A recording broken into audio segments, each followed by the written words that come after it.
नमस्कार दोस्तों, Manoj short hand classes में आपका स्वागत है। यहाँ आपको मिलता है 110 शब्द प्रति मिनट डिक्टेशन।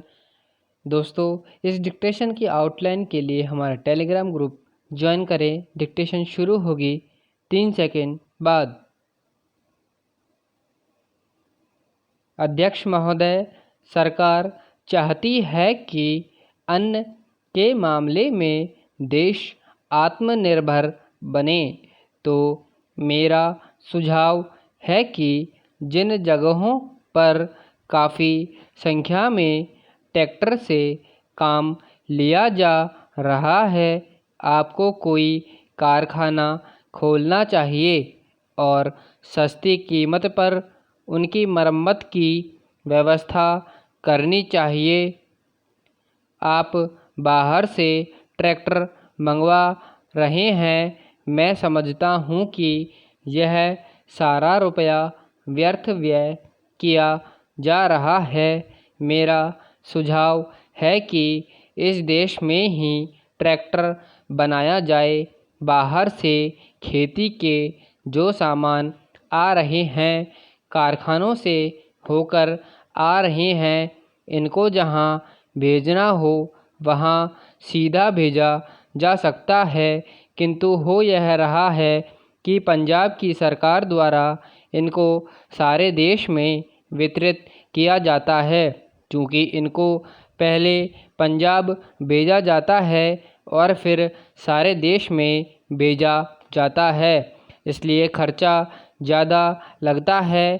खर्चा कम करने के लिए, लागत कीमत कम करने के लिए यह आवश्यक है कि इनको सीधे भेजा जाए। मैं समझता हूँ कि इसमें कोई औचित्य की बात नहीं है, इस पर भी आपको विचार करना चाहिए। आपको किसानों की सहायता करनी चाहिए, उनकी हिम्मत आप न तोड़ें। हमें चाहिए कि उनको हम सस्ते दाम पर खाद दें, बिजली दें, बीज दें, पानी भी दें, लेकिन ऐसा न करके हम देख रहे हैं कि हर चीज़ के दाम बढ़ाए जा रहे हैं। नलकूप पर आप कर लगा रहे हैं, उनको बिजली नहीं मिल रही है। इस ओर आपका ध्यान जाना चाहिए। वास्तव में आप कृषि की उन्नति चाहते हैं तो सिंचाई और बिजली का काफ़ी इंतज़ाम होना चाहिए। जब तक सिंचाई और बिजली का इंतज़ाम नहीं होगा, तब तक खेती की उन्नति नहीं हो सकती। अब तक सिंचाई और बिजली तो एक मंत्री के हाथ में है, लेकिन कृषि दूसरे मंत्री के हाथ में है। ऐसा नहीं होना चाहिए। सिंचाई, बिजली और कृषि अगर किसी एक मंत्री के हाथ में हो तो खेती की उन्नति का काम सरलता से हो सकता है। मेरा निवेदन है कि इस ओर भी आपका ध्यान जाना चाहिए। समाजवादी समाज की रचना की बात बहुत कही जा रही है। गरीबी को दूर करके हम सबको बराबर लाना चाहते हैं, लेकिन देश में गरीबी आज भी बढ़ती जा रही है। मैं यह नहीं कहना चाहता हूँ कि हमारे देश में सरकार ने कुछ नहीं किया है। अध्यक्ष महोदय, बहुत कुछ किया है, लेकिन महंगाई बढ़ती जाती है और इस कारण से जो देश में खेती की या किसानों की उन्नति हुई भी है, वह महंगाई के कारण समाप्त हो गई है। तो ऐसी स्थिति में अगर हम किसान को अन्न की, उसके पैदावार की कीमत अधिक नहीं देंगे तो हमारे देश का कल्याण नहीं हो सकता है। मैं कोई नई बात नहीं कह रहा हूँ, पहले अमेरिका में यही किया गया, जब वहाँ पर खाद्य की समस्या के कारण लोग परेशान थे।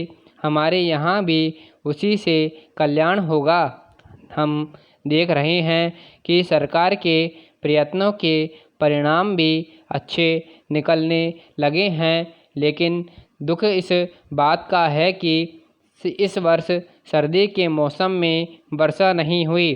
फलस्वरूप इस वर्ष जो पैदावार है वह उतनी नहीं है। इसका कारण वर्षा का न होना है। कुछ लोग कहते हैं कि इस वर्ष भी जो पैदावार है पिछले वर्ष की पैदावार के बराबर हो जाएगी, लेकिन अगर वर्षा हो जाती है तो निश्चय ही हमारी स्थिति बहुत अच्छी हो जाती है।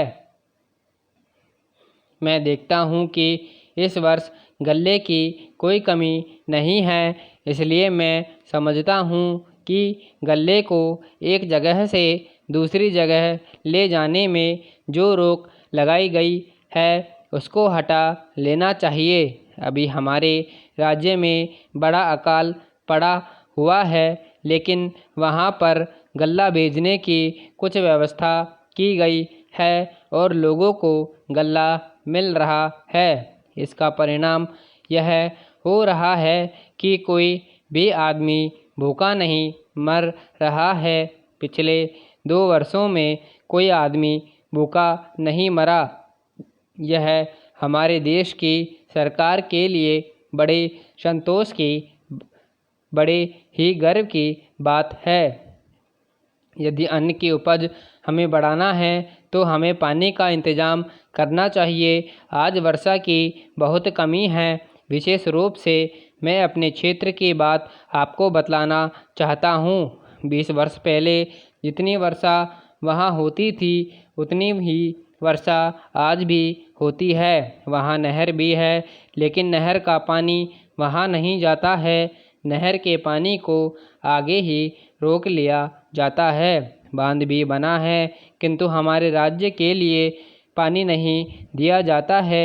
इसका परिणाम यह होता है कि पानी न मिलने के कारण लोगों को काफ़ी परेशानी का सामना करना पड़ता है। कुछ लोगों ने नलकूप भी लगा लिए हैं, जिससे लाभ हुआ है। समाप्त। धन्यवाद।